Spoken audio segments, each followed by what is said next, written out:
UN clashes, the massive multi-billion-dollar collapse of Byju's, a rare Ebola strain on the move, North Korea's new autonomous missiles, and a huge US-India critical mineral pact. Welcome to Zenith Global News.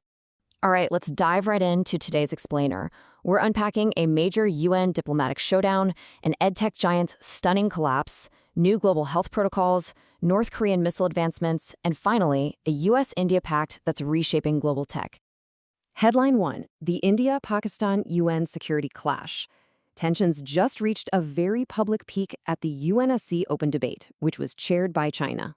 So here's what went down. Pakistan raised the issues of Jammu and Kashmir and the Indus Waters Treaty. Well, India immediately countered, specifically citing the deadly April 2025 Pahalgam terror attack, and firmly asserted its absolute right to self-defense.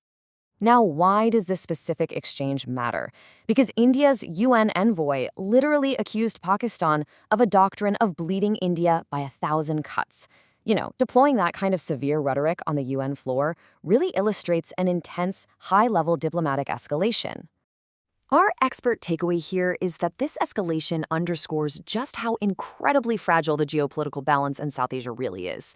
It proves that historical grievances are still highly active global flashpoints. Okay, moving from a global diplomacy to a colossal corporate collapse.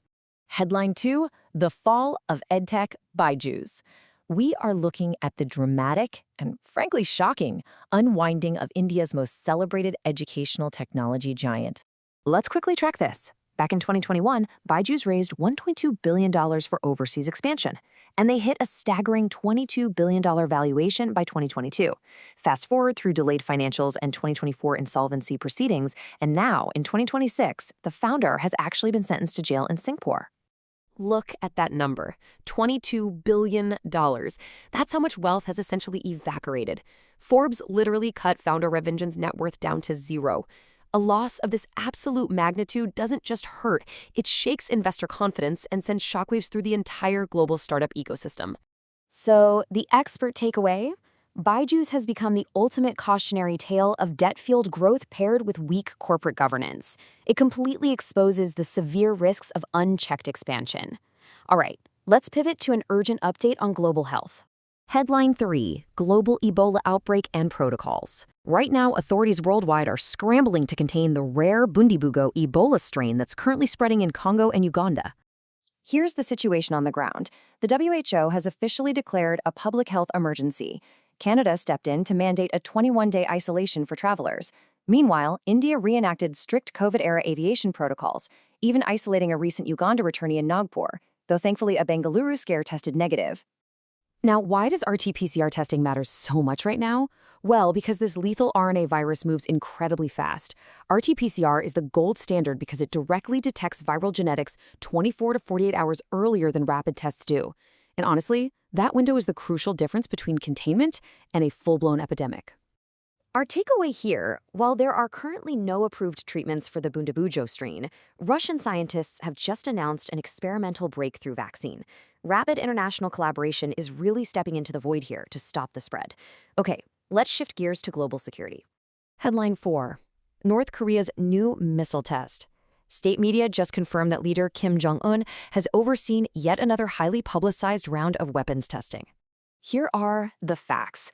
Pyongyang successfully tested a new lightweight, multi-purpose launching system right alongside 240mm tactical cruise missiles. And crucially, these systems employ ultra-precision autonomous navigation.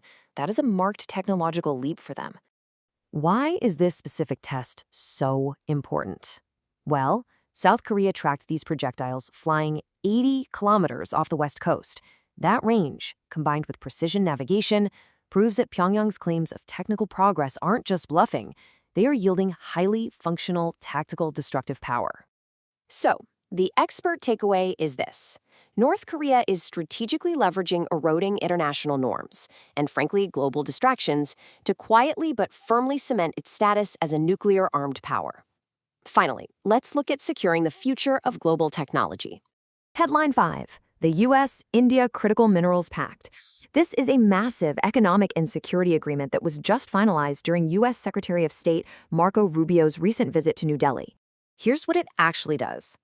This framework diversifies the supply chain for critical minerals through joint mining, processing, and recycling. And it's a direct counter to a single-source monopoly, specifically China, which currently controls about 70% of global rare earth mining and an astonishing 90% of processing. And the reason this matters? The number 30. India holds reserves of 30 critical minerals, making it an absolutely indispensable partner for the U.S. innovation economy. This pact provides a highly viable path to reduce heavy reliance on single-source monopolies.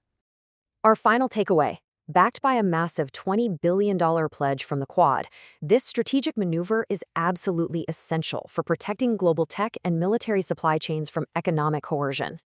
As supply chains shift and health crises test our borders, is the global order permanently rewriting its rules? Make sure to like, share, and subscribe. Stay informed, stay aware, stay ahead, only on Zenith Global News.